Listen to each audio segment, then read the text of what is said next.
ওই পোকার পাখা গজায় মরিবার তরে 18,000 মাকলুকাতের একটি মাকলুকাত হলো ওই পোকা। বৃষ্টিস্নাত আষাঢ়ের প্রথম প্রহরে মৃত্তিকার গর্ভ ত্যাগ করে স্বাধীন চেতায় সদর্পে ক্ষণিকের তরে মিলছে ডানা ঊর্ধ্বপানে। সুপ্রিয় দর্শক, আসসালামু আলাইকুম। আমাদের আজকের ভিডিও স্বল্প আয়ুর উই পোকার জীবনচক্র নিয়ে। আপনারা স্ক্রিনে দেখছেন মাটির গর্ভ হতে ঝাঁকে ঝাঁকে পাখনাওয়ালা ওই পোকা বের হচ্ছে। এটাই তাদের জন্মগত রীতি। সাধারণত প্রতি বছর আষাঢ়ের প্রথম প্রহরে ভারী বৃষ্টির সময় আমরা এটা লক্ষ্য করি। ওই পোকা প্রকৃতির নিয়মে তাদের জীবনচক্রের বিনাশ পর্বে আত্মহত্যার উদ্দেশ্যে এভাবে নিজেদের আবাসস্থল ত্যাগ করে জীবন বিনাশের উদ্দেশ্যে ঊর্ধ্বপানে উড়াল দেয় এবং তারা শেষ পর্যন্ত সফল হয়। সরীসৃপ গোত্রের মাংসাশী প্রাণীদের মধ্যে প্রায় সকলেই উই পোকার স্বাদ গ্রহণ করে থাকে।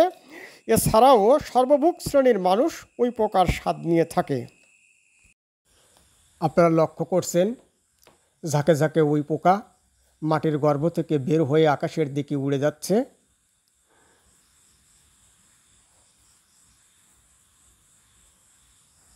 ইতিমধ্যেই হঠাৎ আকাশে বৃষ্টি ঝরা বন্ধ হয়ে গেছে।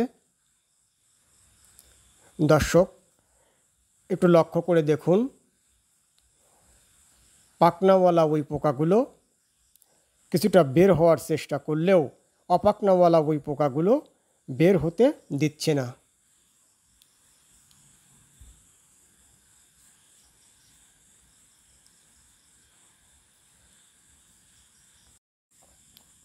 আকাশে গোমট মেঘ।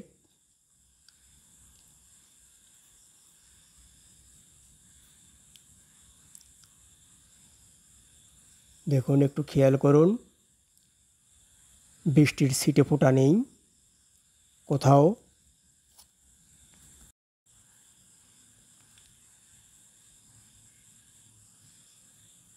কোথাও বৃষ্টি নেই।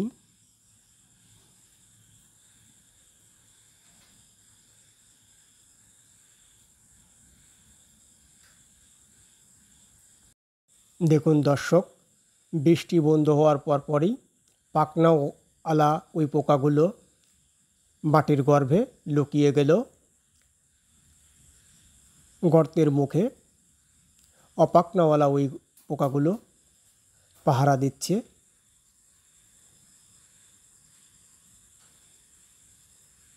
স্ক্রিনে একটু ভালো করে লক্ষ্য করে দেখুন।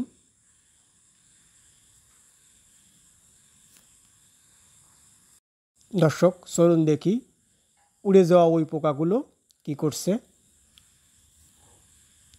আপনারা দেখতে পাচ্ছেন একটি উই পোকা শারীরিক যন্ত্রণায় পাকা ঝাপটাচ্ছে। এটার মূল কথা হলো যন্ত্রণায় পাখনা ঝাপটে পাখনা ভেঙে ফেলার চেষ্টা করছে।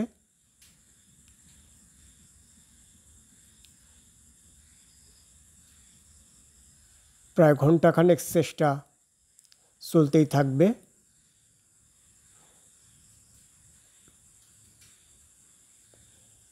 খুব গভীরভাবে লক্ষ্য করুন।